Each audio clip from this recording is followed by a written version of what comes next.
First of all good morning to all of you. जैसा कि आप लोग जानते हैं कि इस सेशन का ये पहला सेमिनार है।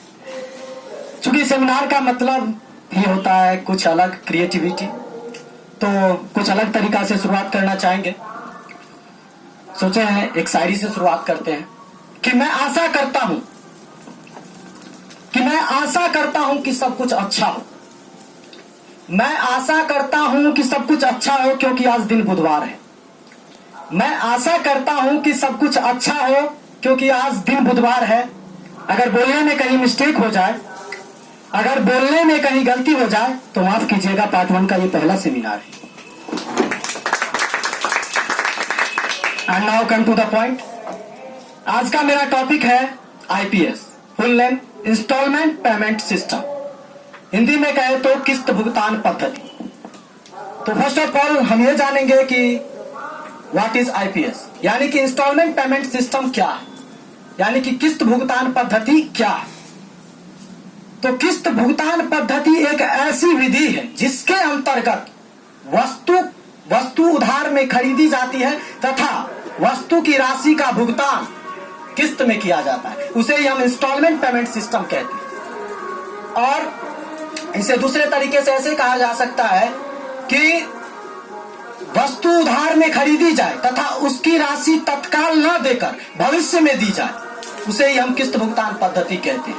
हाँ, अब बात यहाँ पर यह रही कि मतलब इंस्टॉलमेंट कब दिया जाए।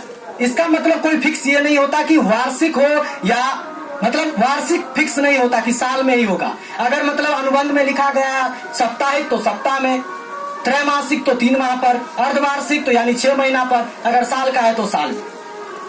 अब इंस्टॉलमेंट पेमेंट सिस्टम के परिभाषा को विभिन्न विद्वानों ने विभिन्न प्रकार से दी है, जिन्हें मैं आपको बताना चाहूंगा। तो फर्स्ट ऑफ ऑल श्री जे.आर. बॉटलीवाई के अनुसार किस्त भुगतान पद्धति एक ऐसी पद्धति है जिसके अंतर्गत वस्तु के क्रय करने समय ही क्रेता का उस संपत्ति पर अधिकार हो जाता है, उसे हम किस्त भुगतान पद्धति कहते हैं।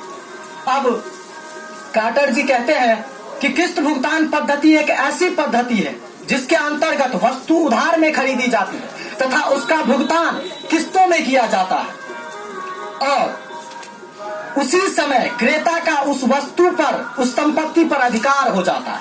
और अगर क्रेता वस्तु की किस्त की राशि अगर नहीं चुका पाता है तो विक्रेता को वस्तु वापस लेने का अधिकार नहीं होता है। अगर क्रेता वस्तु की किस्त की राशि नहीं चुका पाता है तो विक्रेता को वस्तु वापस लेने का अधिकार नहीं होता है, लेकिन विक्रेता को बाकी रकम वसूलने का दावा जरूर होता है।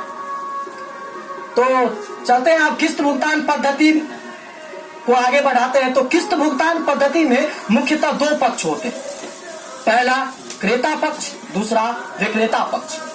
क्रेता को इंग्लिश में परचेजर या बायर कह सकते हैं और विक्रेता को इंग्लिश में वेंडर या सेलर कह सकते हैं। तो फर्स्ट ऑफ ऑल जानेंगे कि क्रेता क्या है। जो वस्तु खरीदता है उसे हम क्रेता कहते हैं और जो वस्तु बेचता है उसे हम विक्रेता कहते हैं। अब हम किस्त भुगतान पद्धति की विशेषताओं पर चर्चा करें। किस्त भुगतान पद्धति की पहली विशेषता यह है कि गुड्स सोल्ड ऑन क्रेडिट, मतलब माल का उधार विक्रय। किस्त भुगतान पद्धति में संपत्ति को उधार में बेचा जाता है। दूसरा है भुगतान। किस्त भुगतान पद्धति में संपत्ति का भुगतान पूर्ण रूप से एक बार में नहीं किया जाता है, इसकी राशि का भुगतान किस्तों में किया जाता है। उसके बाद है स्वामित्व, यानी कि क्रेता का उस वस्तु पर स्वामित्व उसी क्षण हो जाता है जिस समय वो अनुबंध करके जो डाउन पेमेंट की राशि देता है और वो वस्तु क्रय करता है, उसी समय क्रेता का उस वस्तु पर अधिकार हो जाता है। और उसके आगे है कि माल वापसी। इसमें विक्रेता को किस्त न चुकाए जाने पर वापस लेने का अधिकार नहीं होता। उसके बाद है राइट ऑन थर्ड पार्टी, यानी कि किसी तीसरे पक्ष का। अगर क्रेता चाहे तो किस्त के दौरान ही उस संपत्ति को किसी अन्य व्यक्ति के हाथों बेच सकता है। उसके बाद है पुनः अधिकार। यही किस्त भुगतान पद्धति की विशेषताएं थी। अब किस्त भुगतान पद्धति, चूंकि अब किस्त भुगतान पद्धति के दो पक्षों के बारे में मैं पहले ही बता चुका हूं, तो अब आता है लेखांकन व्यवहार का बात। तो क्रेता के पक्षों में मुख्यतः 5 तरह के खाते बनाए जाते हैं। पहला एसेट्स अकाउंट, दूसरा वेंडर अकाउंट, तीसरा इंटरेस्ट सस्पेंस अकाउंट, चौथा इंटरेस्ट अकाउंट और पांचवा डिप्रिसिएशन अकाउंट। लेकिन यहाँ पर गौर करने की बात यह है कि अगर प्रश्न में कहा जाए कि सिर्फ आवश्यक खाता, तो बस मुख्यतः 3 प्रकार के अकाउंट बनाए जाएंगे जो कि प्रथम में आते हैं, जैसे एसेट्स अकाउंट, उसके बाद वेंडर अकाउंट और फिर इंटरेस्ट सस्पेंस अकाउंट। अब आता है विक्रेता पक्ष। विक्रेता पक्ष में मुख्यतः 3 तरह के खाते बनाए जाते हैं।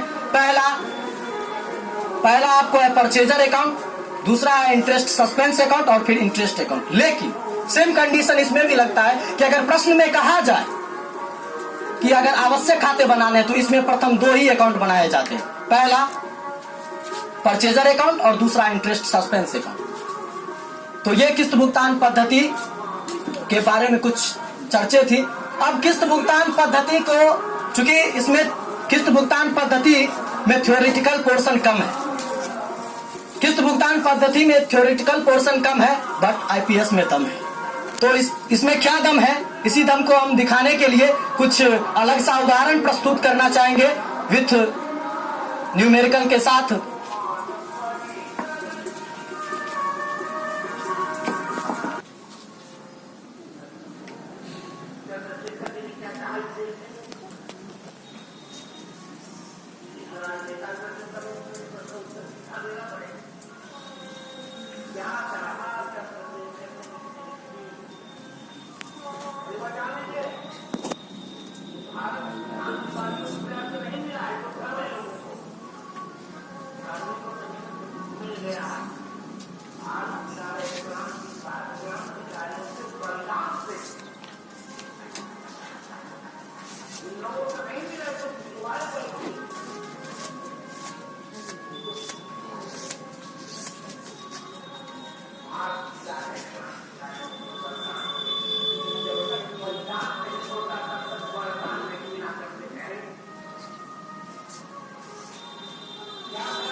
सेमिनार बना किसी कॉपी में बोले मार्क्स जैसा कॉपी में वो एक जगह नाम लिखना है उसका, तो रजिस्टर पिछले साल वाला है वो।